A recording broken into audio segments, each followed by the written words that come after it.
Hello friends, నమస్తే అండి. Welcome to my channel my home my world. ఇంకా ఈరోజు వీడియో వచ్చేసి cold sleeves cutting and stitching చూపిస్తున్నానండి.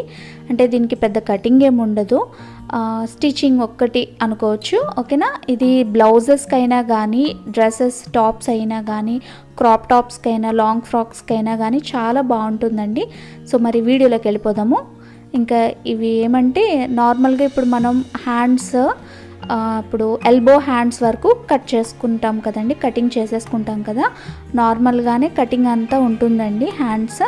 బట్ ఎక్కడంటే ఓన్లీ అక్కడ షోల్డర్ దగ్గర మాత్రమే చిన్న స్టెప్ అనేది ఉంటుంది అనమాట. సో ఇంకా నేను అదే చూపిస్తున్నాను ఇప్పుడు మామూలుగా నేను అయితే ఫుల్గా మెయిన్ ఫ్యాబ్రిక్కి లైనింగ్ ఫ్యాబ్రిక్ని జాయిన్ చేసేసుకుంటున్నాను. ఫస్ట్ అయితే యాజ్ యూజువల్ మనం రైట్ సైడ్ నుంచి జాయిన్ చేసేసిన తర్వాత లైనింగ్ క్లాత్ని లోపల వైపుకి తిప్పుకోవాలి కదండి. సేమ్ మొత్తం ఆ ప్రాసెస్ అంతా కంప్లీట్ చేసేసుకోవడం అంతే. ఇదేంటంటే బ్లౌజ్ కాబట్టి నేను ఈ విధంగా చేశానండి. అదే డ్రెస్కి అనుకోండి, కోల్డ్ స్లీవ్స్ అనేది మీరు డ్రెస్కి పెట్టాలనుకుంటే కనుక పైనుంచి జాయిన్ చేయాల్సి వస్తుంది. అది నేను మీకు ఇంకొక వీడియోలో క్లియర్గా చెప్తాను. సో టోటల్గా అయితే నేను ఇక్కడ మనకి లైనింగ్ క్లాత్ని అటాచ్ చేసేసాను మెయిన్ ఫ్యాబ్రిక్కి. ఇంక ఇప్పుడు వచ్చేసి మెయిన్ పార్ట్లోకి వచ్చేద్దాము. ఇప్పుడు మనం కోల్డ్ స్లీవ్స్ అనేది ఇక్కడ మనకి హోల్ టైప్లో వస్తుంది కదండి. సో అది కటింగ్ చూద్దాం ఇక్కడ ఎట్లా చేయాలనేది. మొత్తం హ్యాండ్ అంతా కూడా కరెక్ట్గా జాయిన్ చేసేసుకున్న తర్వాత సెంటర్ పార్ట్కి ఇట్లాగా ఫోల్డ్ చేసుకుని ఇక్కడ స్టార్టింగ్ నుంచి ఒక 2.5 ఇంచీలు అనేది మార్కింగ్ చేస్తున్నాను నేను ఇక్కడ. సో ఈ 2.5 ఇంచీలు అనేది కరెక్ట్గా సరిపోతుందండి హోల్కి. ఇంకా మీకు సైజ్ పెద్దగా ఉండాలనిపిస్తే కనుక కొద్దిగా కిందకు కూడా మార్క్ చేసుకోవచ్చు. బట్ ఈ 2.5 కొలత అనేది కరెక్ట్గా ఉంటుంది. సో కిందకి ఇలా లెంత్ కిందకి కూడా 2.5 పెట్టుకుని, అలాగే పక్కకి కూడా మనం ఇట్లానే 2.5 లెంత్ అనేది పెట్టుకోవాలి. సో ఈ రెండింటిని ఇట్లా జాయిన్ చేసుకుని, సో అక్కడి నుంచి నార్మల్గా మనం రౌండ్ షేప్ వచ్చేలాగా డ్రా చేసుకోవాలన్నమాట. అక్కడ మనకి హోల్ లాగా కనిపిస్తుంది. ఇప్పుడు మనం ఆ పార్ట్ని కటింగ్ చేసుకోవాలి. ఇక్కడ ఈ 2.5 ఇంచులు కొలత పెట్టుకున్నాం కదండి, పొడవు వెడల్పు అనేది అది పర్ఫెక్ట్గా ఉంటుందండి. మీకు ఎక్కువ అవ్వదు, తక్కువ అవ్వదు అనమాట. మీకు ఇంకా పొడవు అనేది కావాలనుకుంటే కిందకు కూడా పెట్టుకోవచ్చు. బట్ ఈ 2.5 అనేది అందరికీ కూడా పర్ఫెక్ట్గా సరిపోతుంది. మరి ఎక్కువ సాగినట్టు కూడా ఉండదు, కరెక్ట్గా ఉంటుందన్నమాట.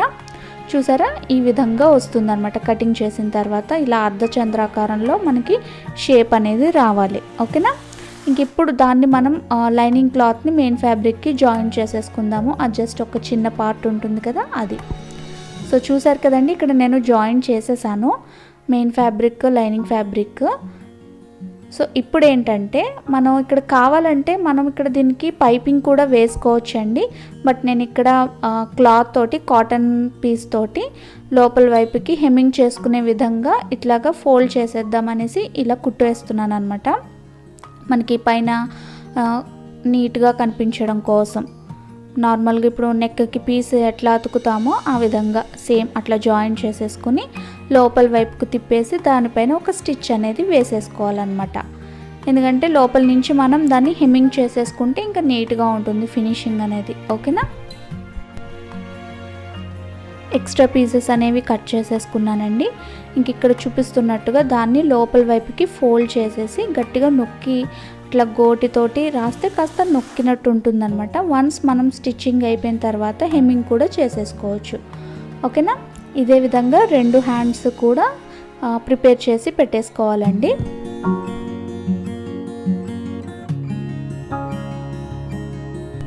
ఇంక ఇప్పుడు హ్యాండ్స్ని జాయిన్ చేసేసుకోవడం చూద్దాము.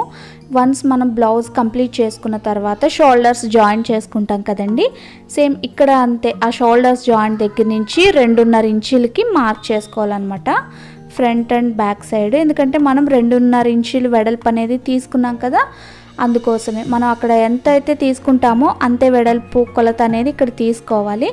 ఈ మార్కింగ్స్ దగ్గర నుంచే మనం జాయిన్ చేయాలన్నమాట.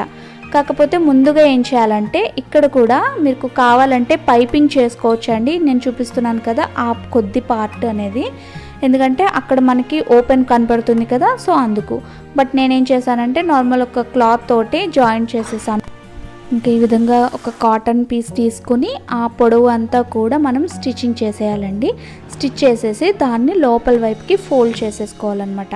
ఇంతకుముందు మనం అక్కడ హ్యాండ్కి ఎట్లా చేసామో సేమ్ అదే విధంగా చేసేసుకోవచ్చు. ఓకేనా, చెప్పాను కదండి. ఇక్కడ కావాలంటే పైపింగ్ కూడా చేసుకోవచ్చు, బాగానే ఉంటుంది పైపింగ్ కూడా. సో ఈ విధంగా స్టిచ్ చేసేసిన తర్వాత దీన్ని లోపల వైపుకి ఫోల్డ్ చేసేసి పైన ఒక కుట్టు అనేది పెట్టేయాలండి. అప్పుడు మనకు అది లోపలికి అణిగినట్టు ఉంటుంది. అండ్ లోపల పార్ట్కి ఏదైతే ఉంటుందో దాన్ని నీట్గా హెమ్మింగ్ చేసుకుంటే మనకి చూడడానికి చాలా నీట్గా ఉంటుందన్నమాట. సో ఈ విధంగా స్టిచ్ అయితే రెడీ చేసి పెట్టేసుకున్న తర్వాత వన్స్ మనం ఈ విధంగా స్టిచ్చింగ్ చేసేసుకున్న తర్వాత సో మనం ఆల్రెడీ అక్కడ మార్క్ చేసుకున్నాం కదండి 2.5 ఇంచులకని. సో అక్కడి నుంచి హ్యాండ్స్ని జాయిన్ చేయడం స్టార్ట్ చేయాలన్నమాట.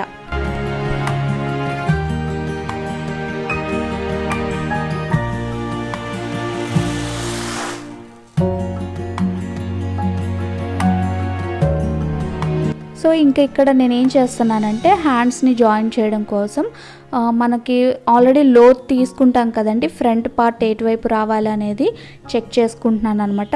ఒకవేళ పొరపాటున బ్యాక్ పార్ట్కి అతికించేసామంటే కనుక అది మనకి పాడైపోతుంది కదా. సో నేను అందుకే ఫ్రంట్ పార్ట్ జాయిన్ చేయాల్సింది టగ్స్ పెడతాను. సో ఆ టగ్స్ అనేవి కరెక్ట్గా వచ్చినాయా లేదా అనేది చెక్ చేసుకున్నాను.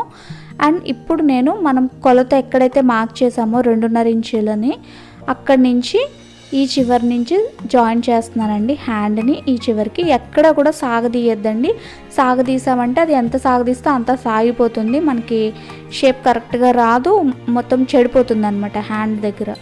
సో దీన్ని చివరి వరకు స్టిచ్ చేసిన తర్వాత మళ్ళీ రివర్స్ వెనక్కి స్టిచ్ చేసుకుని డబుల్ స్టిచ్ వేయాలి కదా. సో ఇక్కడ స్టాప్ చేసేసి మన థ్రెడ్ని కట్ చేసేసుకోవాలి, ఎక్స్ట్రా పీస్ని.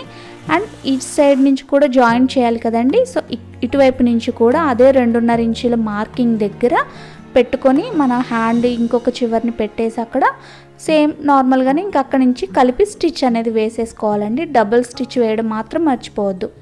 చూసారు కదండి, ఆ విధంగా మనం హ్యాండ్ని జాయిన్ చేసేసాము.